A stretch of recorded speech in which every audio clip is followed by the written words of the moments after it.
ஒரு heavy மீல்ஸுக்கான plan இருக்கா? சரி, இந்த டிப்ஸ் உங்களுக்கானது தாங்க. ஒரு கிளாஸ் ஆஃப் வார்ம் வாட்டர் எடுத்துக்கோங்க, 1/2 இன்ச் இஞ்சி எடுத்துக்கோங்க, இதை தோல் சீவிட்டு அதை குட்டி குட்டியாக கட் பண்ணி அதுக்குள்ளே போட்டுருங்க. அப்புறம் 1/2 எலுமிச்சம் பழத்தை அதில் நல்லா பிழிஞ்சு விட்டுருங்க.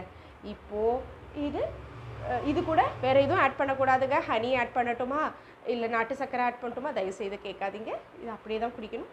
அப்படியே கொஞ்சம் கொஞ்சமாக சிப் பண்ணி குடிச்சிட்டே வாங்களேன். நீங்கள் பெரிய ஹெவி மீல்ஸாக இருக்கும் போது அதை சாப்பிட்டு டைஜஸ்ட் பண்ணுறதுக்கு ஜிஞ்சர் சோடா அதெல்லாம் வேண்டாம், இதுவே போதும். ஹெல்த்தியான ஜிஞ்சர். ஓகே, ஜிஞ்சர் அப்படின்னு பார்த்தோன்னா ஜிஞ்சரில் வந்து நிறைய நல்ல பெனிஃபிட்ஸ் இருக்குதுங்க.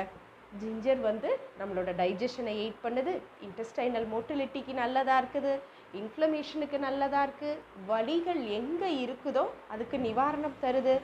ஸோ இஞ்சியை கண்டிப்பாக உணவில் சேர்த்துக்கோங்க.